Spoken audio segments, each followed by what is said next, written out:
Yo, what is going on, my dudes? It's your host, LamarStaysWeird, coming to you once again with another podcast. Now, I did say in the last episode I was going to be talking about certain movies, but things kind of changed. So I went out with some friends and my girlfriend, and we went and watched The Bride. So that's what we're going to be talking about today. I did not expect to like it as much as I did. I'm just going to jump straight into it, okay? This time will be more about the movie.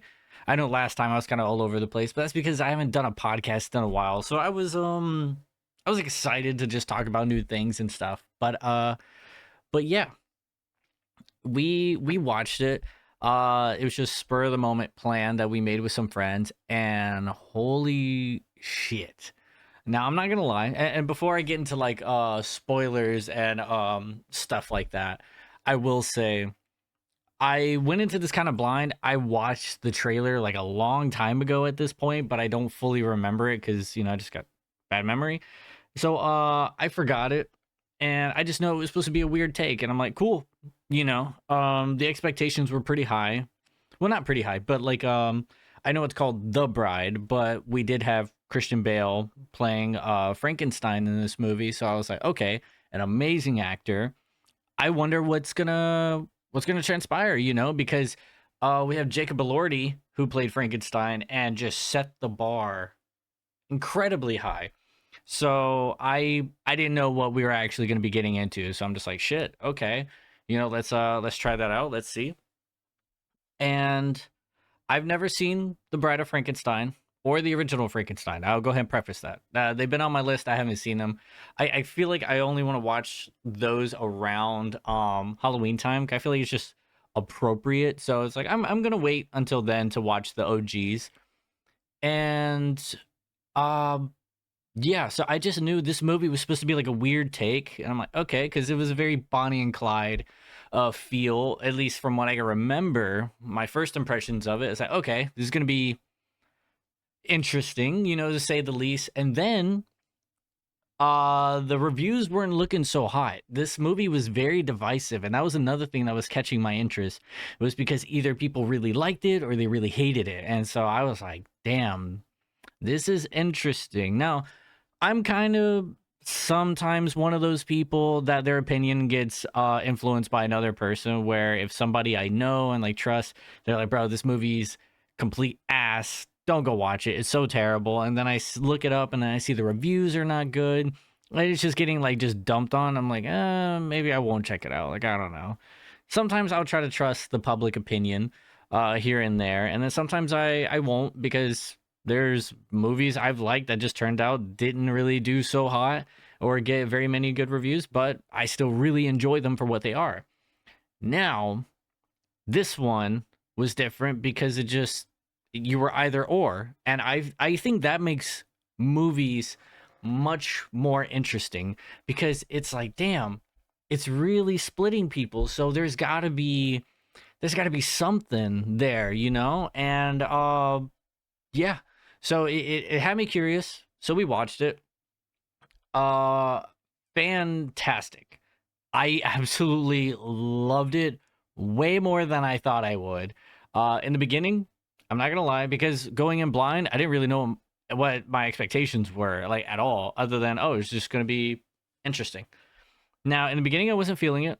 I'm not gonna lie. I want to say in the very beginning, I was probably like a 3 out of 10. I was like, okay, it's going and stuff. And then towards the middle, I'm like, yo, I'm kind of fucking with it. Like, I like some things about it. Like, it's weird, but it's cool, and it's like I'm fucking with it. But then by the end, I was already like, bro, I actually really, really fucking enjoyed this movie. It's so good. And just take that with a grain of salt, because it's not for everyone. I think this is going to be a niche thing. And I saw one review say, you guys did the same thing and said the same things when Jennifer's Body came out, and look what happened to that. So it's like, I'll see you in 5 to 10 years. And I think they hit the nail on the head. I think they really did. I feel like, unfortunately, this is going to be a movie that bombs. This is a movie a lot of people are just not going to like. but it will end up being a cult classic. I feel like that's exactly what we just ran into. I could be wrong. It could just blow up out of nowhere, just word of mouth, because it is only the opening weekend. You know, I watched it as I'm recording this. I watched this on a Monday, so it could blow up. There's potential for word of mouth to really like get out there and get people watching it. And sadly, I already know one of the main reasons people are not gonna like this fucking movie, and it's gonna be sad to say. And I made a joke to my girlfriend right after the movie ended, and I was like, you know what? If anybody hates this movie, they're just sexist. They're sexist and they're misogynistic, because this movie is full on like female power, like women rage. That's literally things you hear in the movie. So it's very all about woman empowerment and stuff. And I want to preface this: whenever I say like female like rage and all that stuff, I'm not using it in any sort of like derogatory way. I don't know. I'm just saying the word, but like I definitely don't mean it in like any way like that. I know sometimes a certain demographic of people, when they say it in a very demeaning way, and I feel like in the context that I'm talking about it, you should probably understand that. But just wanted to preface that anyway. So yes, this is like a whole feminist movement movie, and I surprisingly really liked it. And I'm not saying I'm not on the side of women and support women and their rights and stuff. Not it. It's just sometimes when people try to tackle that commentary, sometimes it's just not done right. And it's just done, I don't know, like not cheesy, but like, I guess like overly pandering and like alienating the audience and stuff. And I genuinely feel like this movie didn't do that. Maggie, and this was directed by Maggie Gyllenhaal, which I everybody should know Maggie Gyllenhaal, and then along with her brother Jake Gyllenhaal, who does cameo in this movie. Well, not really cameo, but he plays a part in this movie. Not really spoilery, but it's just kind of cool. I was just like, oh fuck, like of course her second film ever, of course, like her brother is gonna be in it. I mean, why not? Why wouldn't you cameo? Especially since he's a pretty big star. So it's like, yeah, why not? What the fuck? It doesn't matter. You're doing your fam a solid. That's pretty cool. But no, it was very good, and it was written by her. I didn't see any other writers or anything, but she does credit, or at least on IMDb, it is credited that Mary Shelley, the original writer and creator of Frankenstein, she's credited her as a writer, which I think is pretty dope. But yeah, I don't know how much I can really go into plot wise and all that stuff because of being spoilery and stuff. My phone went off. Fuck me. All right, I'm not a professional podcaster, but yeah, I don't know how much I can actually go into, but I highly recommend it. And like I said, take it with a grain of salt. It's not going to be for everyone. So I don't want to say wait for streaming, because I want you to support your local cinema and stuff. So I would say if you're very iffy and you don't want to spend the change, I know sometimes going to the movies is pretty expensive and it is a luxury. Go on discount days or something like that. Wherever you can save money on it, definitely go watch it, but at least support the movie, because it's great. And it's definitely, by what it seems, it's going to be a box office bomb, unfortunately, because the budget for this movie was like an estimated $80 to $90 million. And so far, last I checked this morning on what it's made, it's only made about 13 million. So yeah, man, not great. So it's definitely going to be taking a huge loss. But I think that's where it's just going to come in, that it's going to be a cult classic, because Blade Runner did the same way. Both Blade Runners, box office bombs. Fantastic films. Absolutely love them. There's so many films. I can't think of all of them off the top of my head.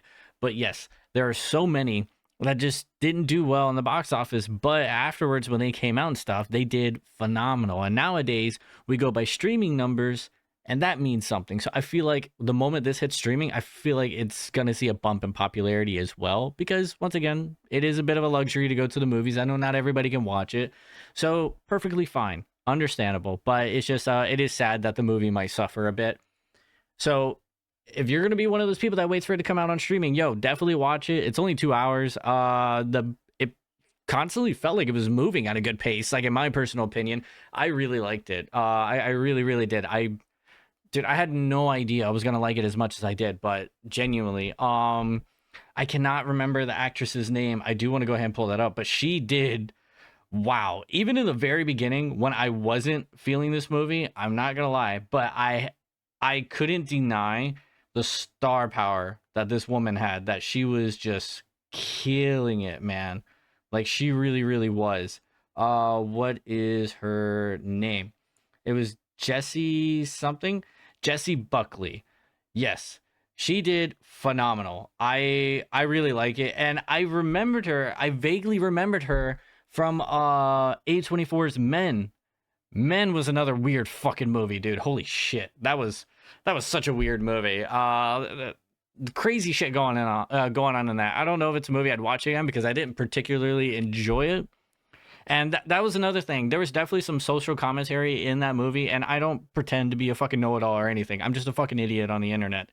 But yes, there was some stuff in that film that definitely went over my head, and that's pretty easy to do sometimes. So it's like there are things I might have missed, but I didn't particularly enjoy it. But holy shit, was it an experience, and it was weird. So I think it's a movie worth checking out at least one time. And I can say the same thing for Bride. Now, it's definitely, and I love this category, and I feel like anybody who watches horror, the horror genre belongs to women. It very much belongs to women. It is dominated by male figures, like iconic male figures. Yes, like the Mount Rushmore of horror. Unfortunately, I feel like you could do different versions and eras of like the Mount Rushmore from like different decades or anything like that. Unfortunately, you won't see a whole lot of women on there. That's kind of the sad part, but when like horror belongs to women because a lot of the times the main protagonist is some badass chick, and that is amazing to see. And I feel like that's another reason I just love horror. It just makes chicks look really cool, man. Like it's awesome. And then you get some guys to like shine and stuff from here and there, but the it's all like a women's story. I feel like and that's not in any type of way to make it sound like derogatory or anything like, oh yeah, they have a different challenge.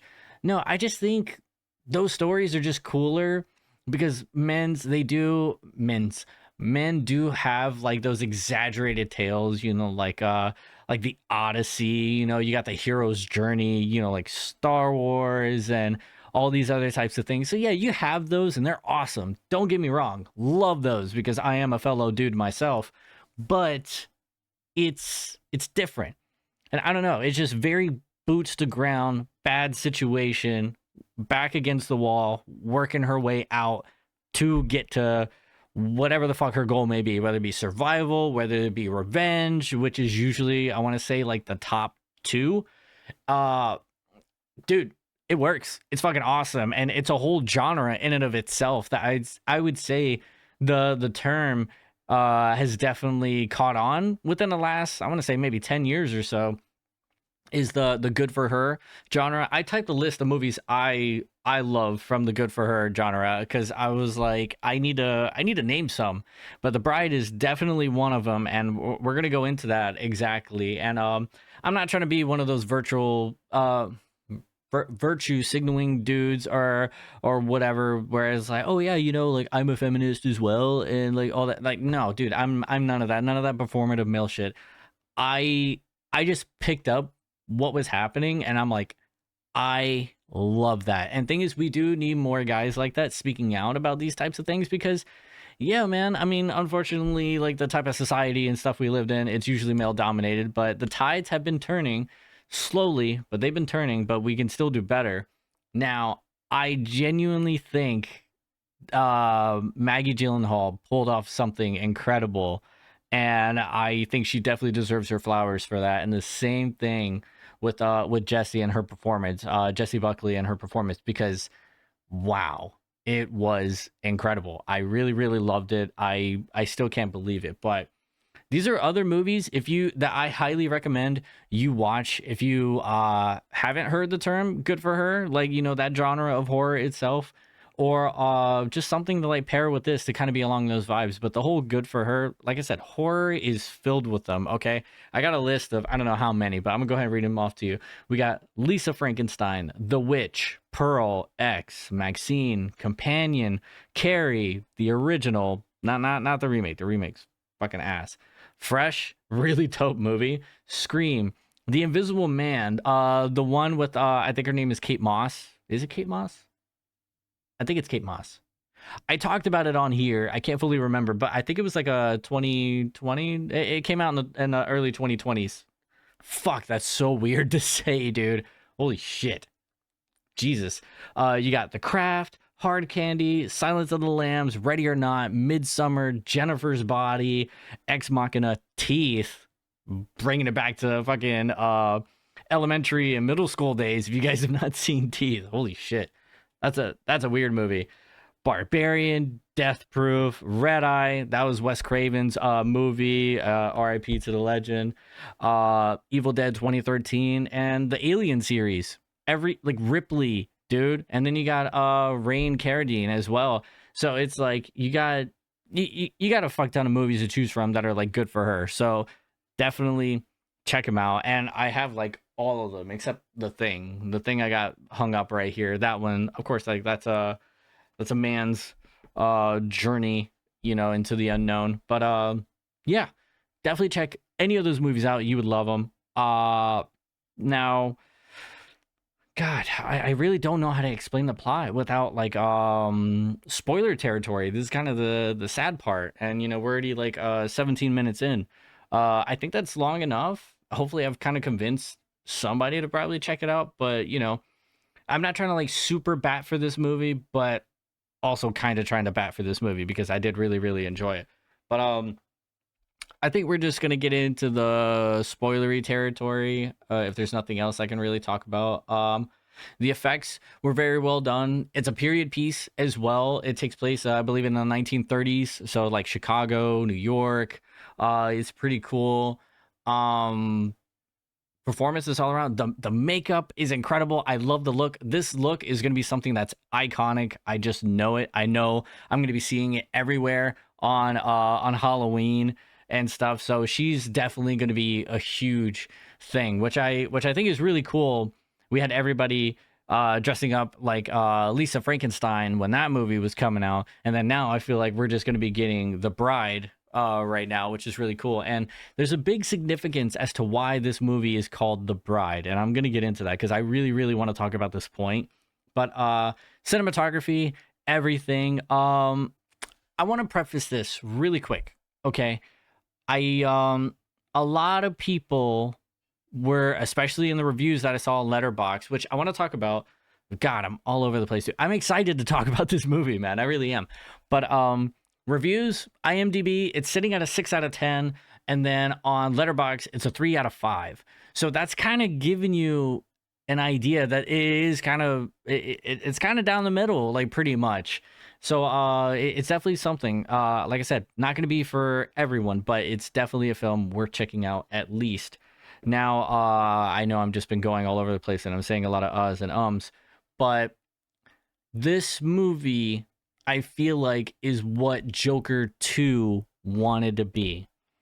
And it's funny that I say that because when I was researching it this morning before I got up, like actually out of bed, I saw the cinematographer is the same cinematographer for the Joker 1 and Joker 2. So the ones with Joaquin Phoenix, same guy. And I'm like, I knew there was a feel. I knew there was like a thread of DNA right there. And that's exactly what it was. It had somebody on that team who was a very crucial part to how that movie looked and felt, was the cinematographer. So it really stands, and it makes sense. I think this movie is what that movie wanted to be and failed to be, because obviously that was another movie that I want to say it got panned more than it was divisive.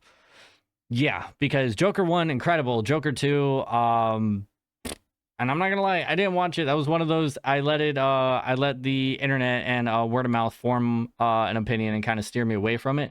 but I still looked into it. So I was like, okay, I'm not going to care about spoilers or anything. I'm going to watch breakdowns and stuff. And watching breakdowns and seeing how they talked about the movie and everything that happened in the movie and the themes that were going in the movie, I was like, wow, I would have really hated this movie because it's so different from the first one. And the first one is incredible, but man, that's just a letdown. So that's really terrible. But I think this movie had a lot of the same concepts and executed them a lot better. So take that and do with that what you will. Now, this is where we are going to go into the spoilery territory. So by all means, if you don't want it to get spoiled, come back, listen to it after you've watched it or whatever. Or if you're like me and have the memory of a goldfish, you just watch it and then maybe you'll forget about it from time to time. I don't know. But yes. Now, let's go into a little bit of history, okay? This character, Frankenstein's monster, which is another thing that's always bugged me, but I'm not going to be a real stickler for that. But this was created by Mary Shelley, okay? And she created one of the most iconic horror figures ever. And of course, you got Universal Studios that help, bring that character to life as well.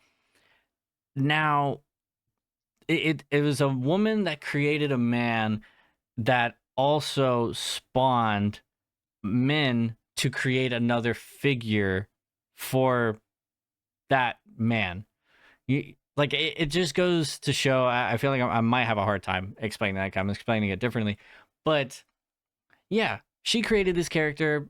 Everyone loved this character, blew up. Now, men went out of their way, and this is where it gets a bit of misogynistic, because these men felt like, oh, and they probably meant well, because it adds to the story about a creature who's immortal, being lonely and would love a companion, of course. But this is where it gets into those underlying things where, like, okay, but this person feels entitled to a woman, to a bride. And so you had writers, you had directors, like, you know what, we're going to create a character. We're going to create the Bride of Frankenstein. Okay. And that's who she is, the Bride of Frankenstein. And the same thing, it's like ownership. So you got the monster, who is just called Frankenstein's monster. Unfortunately, usually referred to as Frankenstein as well. So it gets a little weird. And I explained to somebody that it's not something somebody wants to be known as, because I don't want to meet you. Let's say I'm talking to you right now, the listener. Let's say I met you and you introduced me to your partner, and I only ever really refer to your partner as blank's partner. Nobody wants to be known as that. It's like, yo, I'm a person at the end of the day. I have a name, I'm somebody else. I just have a connection. That's what I am, but I am not solely blank's partner. And I feel like that's what it was here. And so yeah, that character, another iconic horror figure, and I guess you would say a feminine icon, because she is an incredible imagery and icon in horror that women could look up to, and women have constantly dressed up as, and all that, and that's awesome. But at the end of the day, it was still created by men for this female character to be a possession of a man. That was her purpose of being created. Now, what Maggie Gyllenhaal did, she was kind of like, you know what? Let's fuck that and say something else. So this movie is following the same thing. It's about Frankenstein just being lonely, and he believes he's dying from loneliness. So he seeks out a partner. He wants one to be made, and he just wants a bride. Now somebody helps him with that, and it's this woman who was probably an escort in some way. She starts off in a bar with all these people, like mobsters and stuff, and she just kind of she's being silenced for the most part and very complicit. And this is the beginning that kind of confused me. So Mary Shelley, also played by Jessie Buckley, it gets kind of meta. So her essence, like her spirit, starts to take over this character. Her character's name is Ida. So she starts to take over her and get this possession. And so she starts calling out these men and talk about the women that they've killed and how they've silenced and butchered them, and talking too much, they escort her out, and she just keeps talking shit and just insulting and like emasculating these men. And they push her down a flight of stairs and she dies, and of course they just bury the body. So that's how she ends up dead. And now Frankenstein or Frank, they call him Frank in the movie because clearly still like the whole sense of possession. Yeah, Frank wants a bride. He goes to a mad scientist, and they dig her up, do the science stuff, and they kind of just start lying about her life before. And Frank is kind of just saying a pretty shitty thing of just like, oh yeah, we used to be like a thing, like you had an accident and you just forgot everything, and we brought you back to life, but yeah, we're married. And he carries that lie on for a good time. But this movie, like later on in life, she starts questioning she starts to question everything she's being told by another man who is like leading her in life as well. Like, hey, hold on, my glasses are being weird. My glasses are still breaking. I'm broke, motherfucker. Okay, so I'm gonna be doing this without it. Jesus, a hard imprint on my shit right now. No glasses. Cool. I'm gonna be kind of blind. So, going back to what I was saying. Yeah, so she's believing this man saying all these things. And then over time, she starts to get little by little, and she starts to have a sense of empowerment because she's still acting out. She's acting very differently because she's still being possessed every now and then by Mary Shelley. And so Mary Shelley just wants to take back her creation, or at least doesn't like in the sense of what her creation has become. And like how everything's been misconstrued. So Maggie Gyllenhaal wrote this character that was created by men to serve a man, or to be a possession for a man, to where she takes back her identity and her name. I think this completely reinvents the character itself of the bride, because now, and she even says in the film, like, I don't want to be known by any other name. I am the bride. Like, she chooses her name, and that's another like plot point that she goes on about, because she doesn't know her name. She goes through a few names. She goes through Ida, which is supposedly her real name, and then he tells her, "Oh, your name was Penelope." Frank tells her that, like, your name is Penelope, and that's how I've known you, and stuff. But now you're like the bride of Frankenstein and stuff. And she just eventually says, "No, like, I'm gonna choose my own name. I'm just the bride." And that's it. And Frank, even though he started off shitty, he was very supportive of the fact that she doesn't want to be known as like the bride of Frankenstein, or Frankenstein's bride, or anything like that. She just wants to be known and referred to as the bride. He simps for it. He just full on simps for it, and he's all about her, and it's awesome. So he's all for it. So it makes him a bit of a good guy. He's all right, he's a little more redeemable and stuff, but she definitely was not feeling him in the beginning, but over time and through all this stuff that they've been through, she definitely started to develop feelings, and definitely towards the end, you really start to see that. But yeah, I think that was mad cool that Maggie Gyllenhaal actually pulled that off, and I think I don't know, it's not something I expected. And she even gives a speech towards the end, like a monologue, and I'm referring to the bride. She gives a monologue where she is claiming like her name and who she is. I actually got a little teary-eyed, dude. I was like, man, this is actually like heavy. Like, this is a woman like just proclaiming who she is and what she wants to do. And it was just like a very powerful thing, especially in this movie, seeing how many people failed her in every way possible, and how she's kind of like a voice and inspiration. She goes the same way like Joker. It kind of works a lot like the movie Joker, how he started to be like this symbol, like, the face paint and all that. He started to be a symbol for like the underclass, and, about like fuck the rich and all this other stuff. How more people started to like wear the masks with the clown face paint and stuff as well. You see women starting to do that, and you see her talking about like women rage, like this is what they need to do, not being silent. And it was just very, it was a very powerful thing. And I know stuff like that can get pretty cheesy sometimes, very heavy-handed, and then some people can say, oh, this is like so woke and blah blah blah blah. It's like, okay, being woke is not like a bad thing. Granted, don't be super fucking cringe and be so harsh and alienating to the point or for change to the point you're just excluding the people you kind of want to convince that things need to change and stuff. So you don't want to do that. You don't want to turn people off from change. You got to be inviting and talk to people differently about it.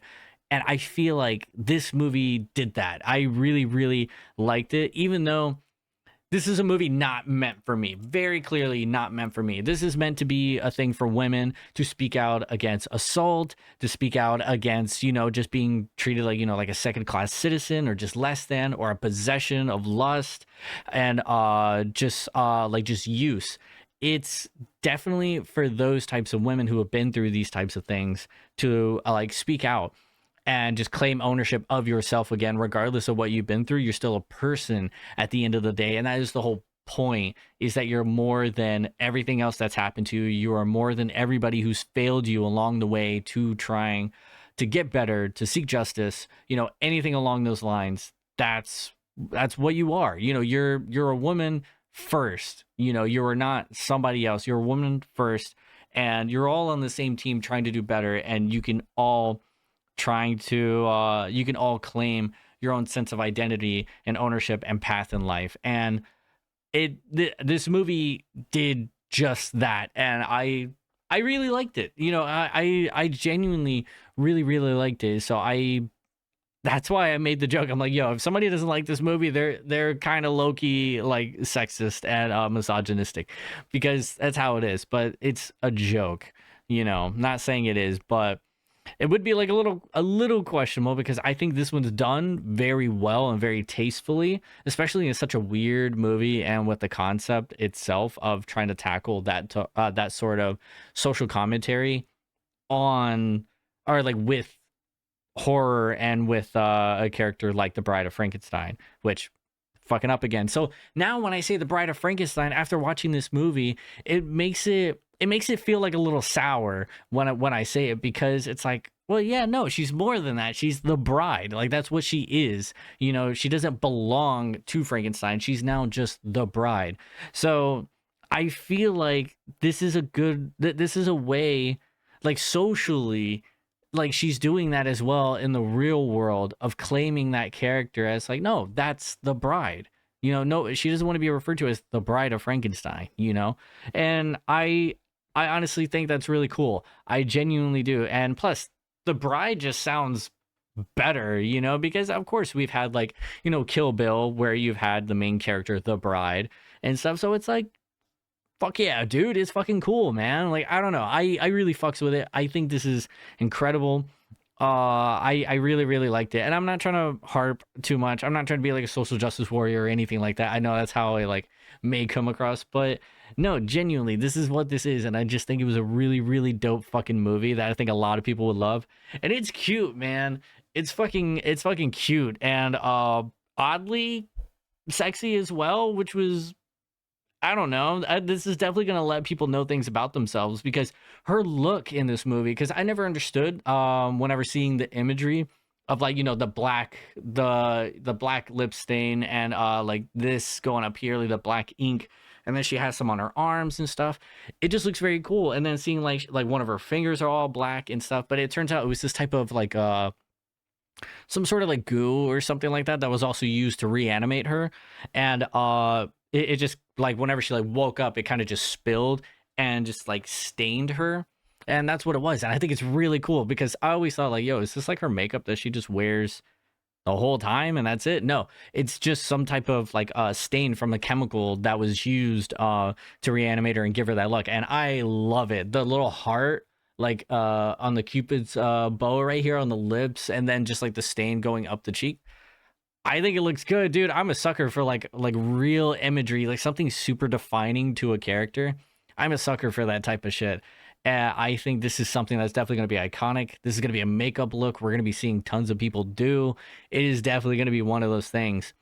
But Yeah, it does get a little sexy in this movie. They do have like one, I guess like two kind of sex scenes. I mean, I don't know. I never thought I'd see the bride giving Frankenstein head.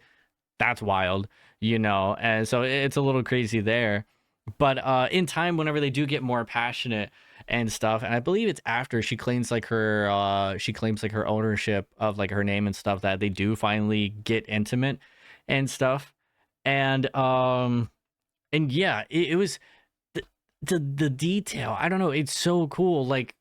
And this is not to get like too like risque or like derogatory about it, but yo, she has like one of her nipples that's like ink stained as well, and I'm just like, why does this look hot and then so cool at the same time? Like giving like, I don't know, character design is such a big thing, man. Having like these little defining things like that, it's so dope. And it was like, damn, I'm watching like two dead people fuck right now, and it's kind of hot. Like, all right, that's cool, you know. But I feel like it's the same thing that was happening with Jacob Elordi. But then again, it's Jacob Elordi.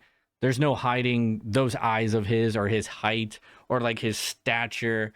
You know, he was a very hot fucking like monster, dude. Like, that's just how it is, you know. Like, I feel like it's the same thing, and I feel like she pulled it off very well.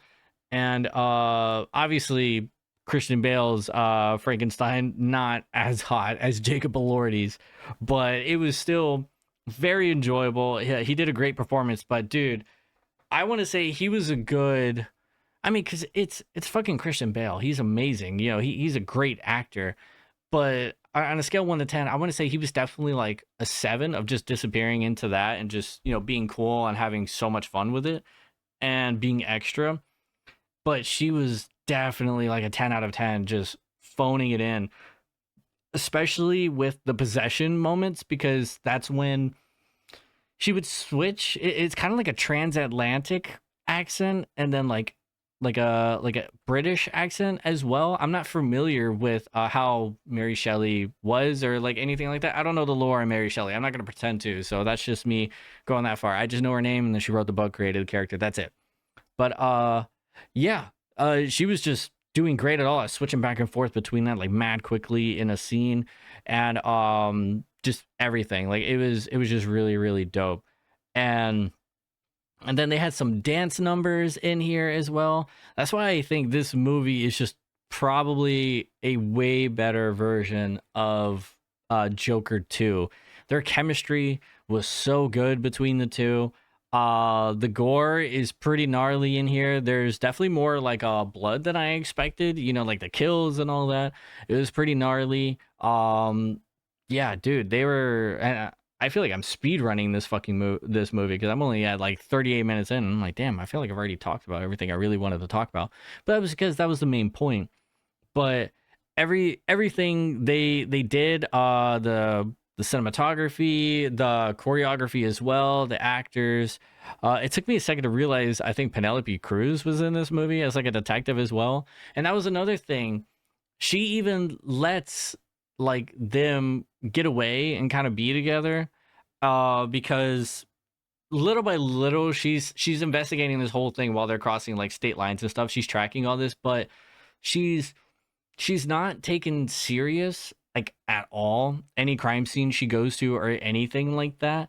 And at the end, when one of her partners kind of resigns, and who you think is a good dude, but then he also turns out to be a bit of an asshole, but he kind of redeemable. But it's like, bro, you're still part of the problem. You still did some like kind of shitty things.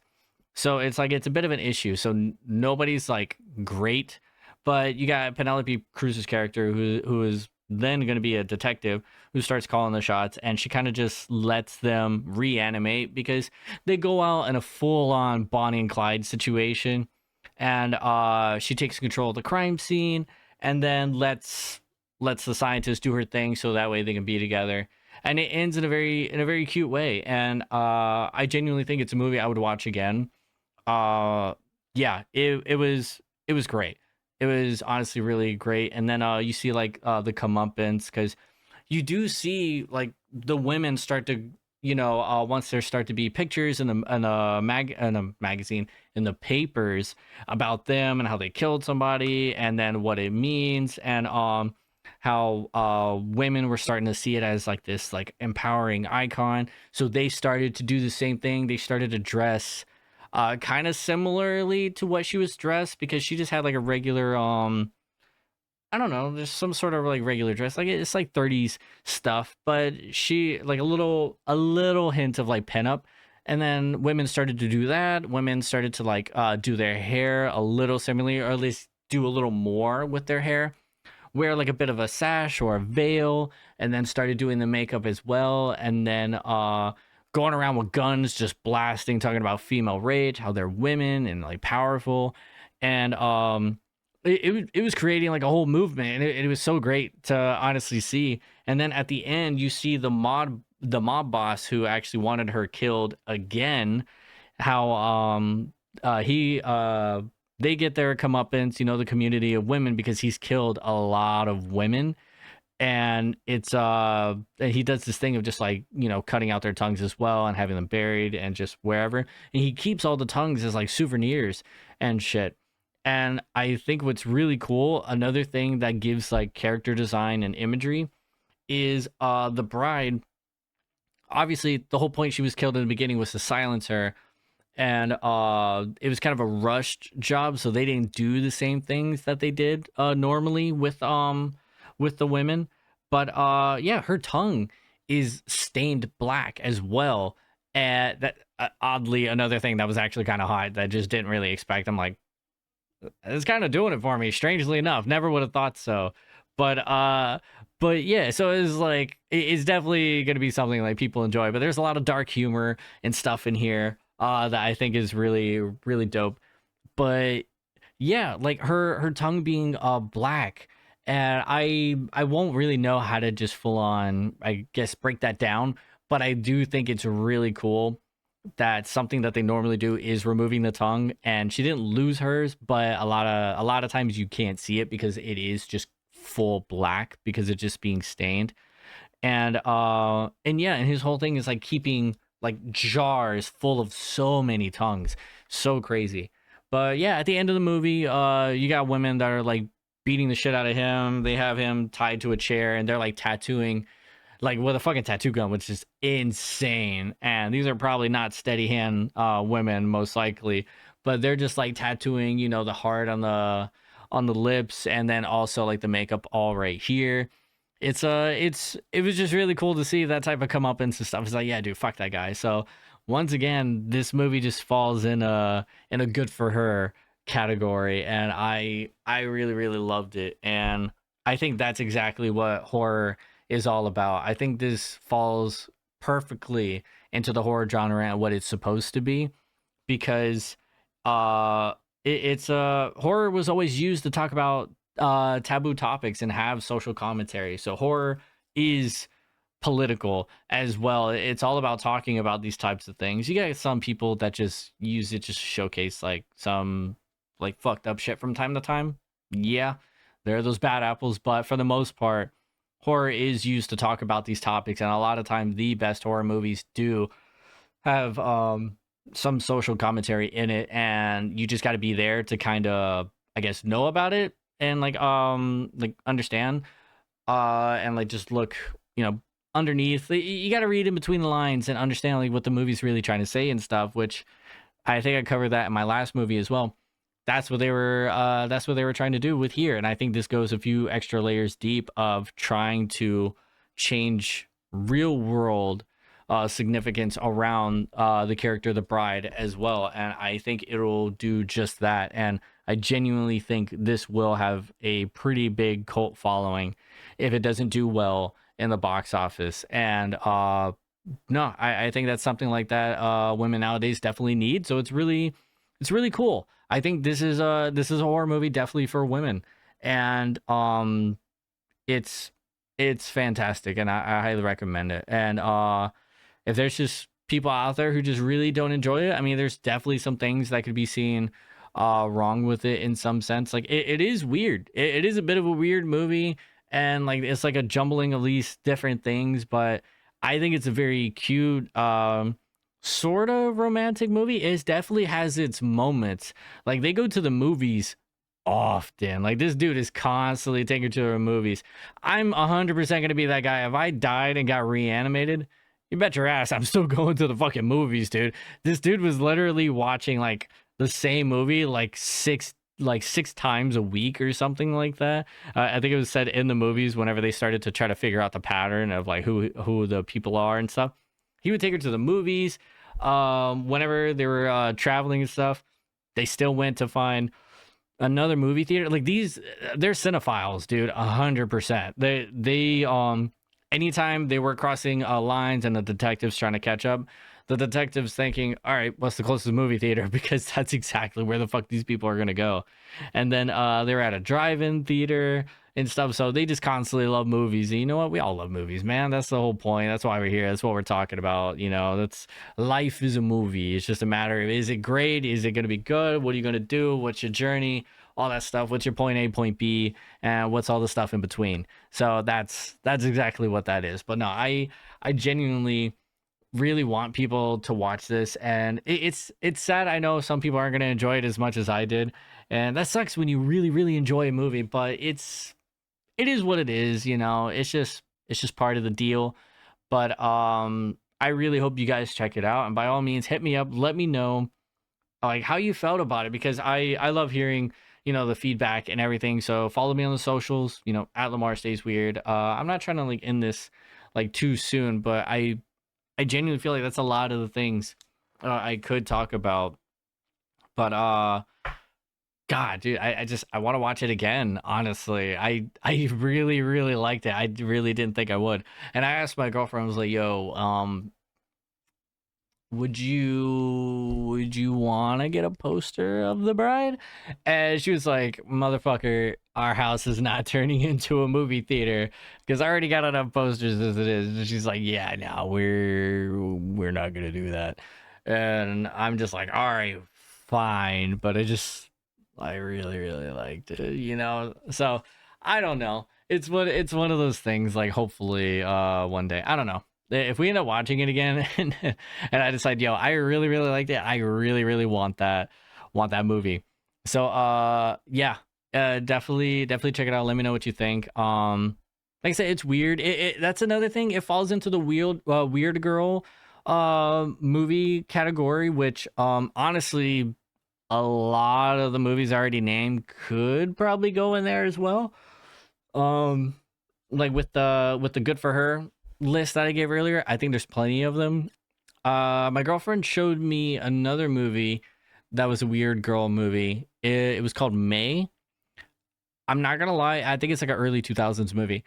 I'm not gonna lie, I wasn't feeling it, but I won't deny the performance was great. I don't know the woman's name who played the character, but she did she did a good job at making me believe she was fucking weird. And then there was a very young Anna Faris, a horny and lesbian Anna Faris, which is crazy to see because I'm just so used to her being a fucking dumbass in Scary Movie. And I say that like with all my heart because God, she's such an idiot, but I love her. And so just seeing her in May, and then she was also kind of really stupid in that movie as well. And it's just so great. I'm like, bro, she's so good at playing a dumbass. It's so funny. And I can't wait for Scream 6. And I just know that's gonna be awesome and that she's coming back with Regina Hall and stuff and like a lot of the OGs. But yeah, it was a weird girl movie, and I'm just like, damn, that's not for me. It was definitely like a weird girl, socially awkward behavior. But hey, whatever makes her happy at the end of the day. She definitely changed. There was definitely some progression of her, getting better with talking to people and stuff like that. And I kind of wonder what other like weird girl movies are there. So I'm gonna try to search this up really quick because I don't know. So let's see, weird girl. All right, number 80. Oh no, that's just like a podcast thing. Damn. I would actually have to go to Letterbox to figure this out. Hold on, I'm positive I can find this. Let me see, Weird Girl.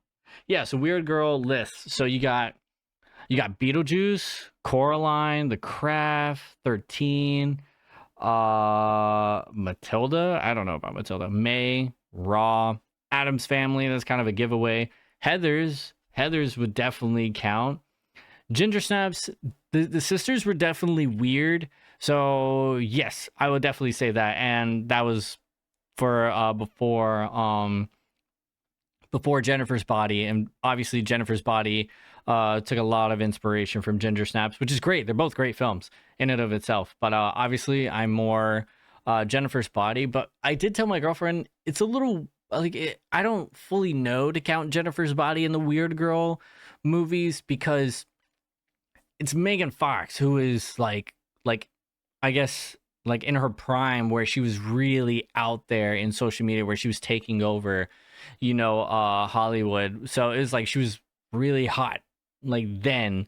And so it's like I feel like it's kind of hard to count the hot chick as like the weird girl, but there was Needy in the movie, but I think she was very normal. Like, I don't know. She was just chill. And then you got Elvira, which I think Elvira could definitely count as weird girl. 100%. Let me see. Let me see like another list. Well, this one isn't horror, but like Juno. Juno, yeah, she's definitely like a little awkward. Like, I don't know. She's just she's very quirky and stuff. So yeah, that one really counts. That's kind of I'm kind of seeing the main ones over and over. But I'm trying to find more horror ones, like a horror based list.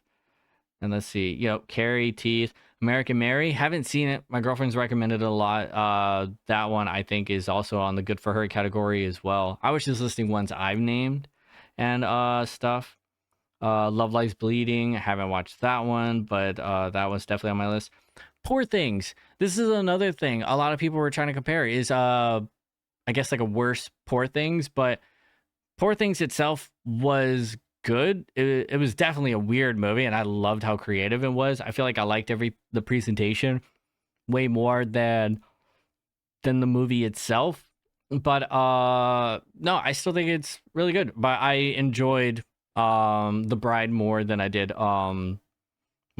Poor Things. Let's see. The Substance I don't count as weird girl. She's just an actress that just got old, man. That's all it was. And yeah. Dread, I don't know about Dread. I mean, she was kind of just like a boss. Nora, I don't count her as weird. She was just a stripper trying to get by, man. The Fifth Element, you could definitely count her as weird, but that's only because she was not reanimated, but she was just like a freshly new being that was made that didn't really know a whole lot.